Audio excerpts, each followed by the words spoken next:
Good evening. Good evening. So I'm going to start off by saying I am a native Bay Area, Bay Area native, which means I'm very used to biking everywhere, whether it be to school, whether it be to the market, whether it be to my friend's house, and it all has to do with hills. So when I got assigned to a small village in Peru, on the northern coast of Ecuador, I was like, yeah, mountains! I got this. I had my bike, I had my helmet, which is important, so on one Tuesday morning, I got up and I'm like, all right, I have to go to the health center, which is in the opposite village over a humongous hill, and then I would have to push the bike up the hill and then go down. So I wake up, dust my helmet off, make my makeup pretty, make myself feel pretty, even though I'm covered in dust. It doesn't matter. Try and put my hair up, put my biking shorts on, got my tennis shoes on. I'm like, okay, I'm ready. I got this. I got my iPod on, got Bruno Mars playing. And I go out of the village, try and, skip all the big rocks. Finally get to the hill, get off my bike. It's only 80 degrees. But then again, it is 6 a.m. So I start pushing my bike up the hill. Start pushing, ready for this hour-long bike ride. Push and push and push. 20 minutes, keep pushing. 30 minutes. Finally I get to the top, I'm like, yes! And then the Lazy song comes on. Bruno Mars' Lazy song is awesome. I'm like, all right, this is going to be perfect for my ride down the hill. And it's about 2 miles long, straight downhill. Which is, it's fun, because you get to swerve in and out. So I get on my bike, and I start swerving. I start going a little bit like this. I'm like, hello, goat. Hello, Mr. Moto. Hello, dump truck. Like this. And then, I come down, starting to go down to the bottom of the hill, start to go around the Curva de la Muerte. Oh, no. Which, in Spanish, means curve of death. But, it's never been a problem before, so I slow down a little bit, but I don't need to slow down that much. I've done it so many times before. And this mountain has huge trenches.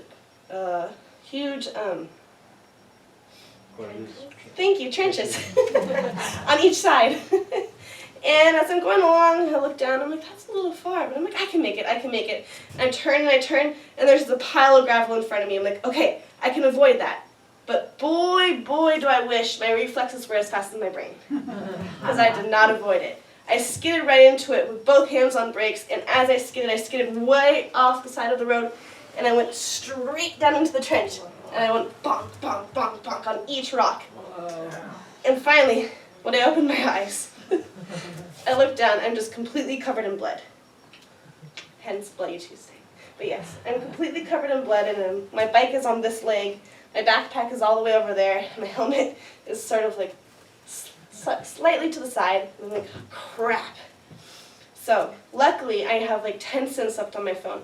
So I grab it, and I'm like, my hands are shaking, and I call my best friend, I'm like, hola. And she was like, hola, guapita, ¿cómo estás? And I'm like, I don't feel guapa, please just come get me. So I'm like, okay, she's coming on foot, hopefully. And she comes, and I hear this motorcycle. I'm like, shoot, I can't get on a moto. And he comes up, and she's on the back, and she like comes and grabs my bike, and they hoist me onto this moto. He's in all white, and I'm covered in blood. So I get on a moto, which is also against Peace Corps rules, but nobody will tell, right? And so I get onto the moto, trying not to get him bloody, using my forearms like this, and we start going. And I'm just like, oh.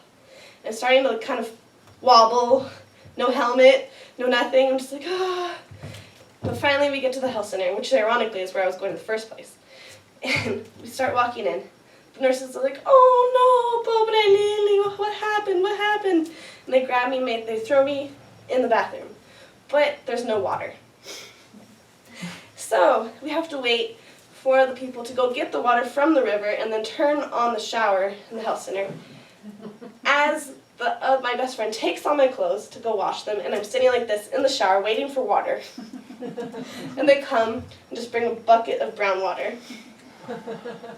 And I'm just like, yes, I'm going to get so infected.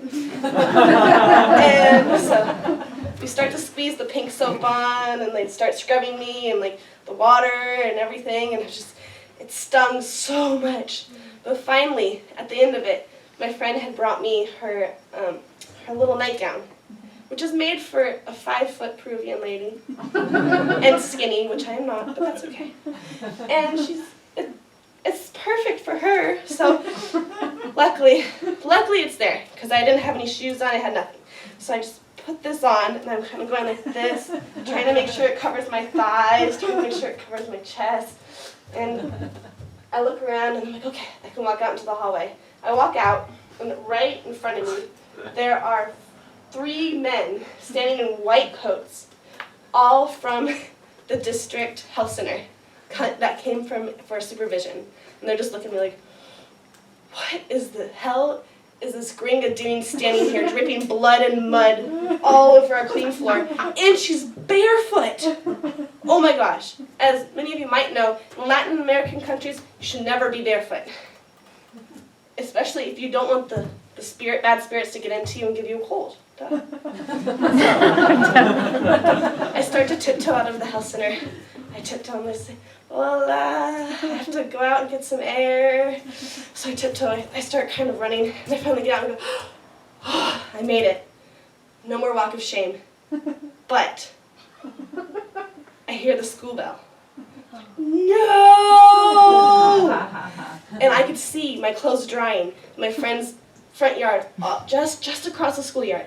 Like, I think I can make it. I think I can make it. I have maybe like 3 minutes till those kids start rushing out.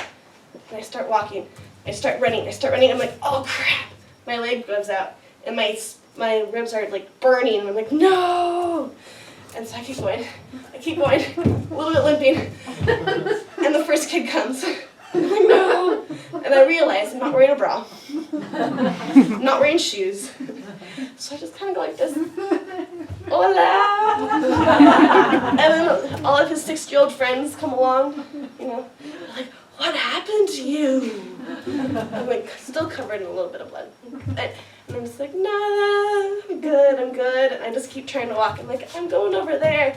But then 5 kids come in front of me. And then I can just see like this huge Catholic church on one side of me. So I'm standing here in this little teeny nightgown in front of 5-year-olds with no bra and no shoes. I'm just like, okay, I could do this. And finally, after I get to her house, now I have about 20 kids around me just being like, poking me and being like, are you okay? Does this hurt? I'm like, yes. And my friend just goes, quítanse! And she just makes all the kids disperse, and they all go defeated back to their houses. And I'm like, thank the Lord, this walk of shame is finally over. And I get into her front yard, and she shuts the gate. And I'm like, thank you so much. I could hug you right now, but my ribs hurt a little too much for that. So I sat down. She gave me a cup of tea, and we started gossiping. And I looked at my drying clothes, and I'm like, thankfully, I will have clean underwear and maybe an hour, depending on how hot the sun is. Thank God. That's it.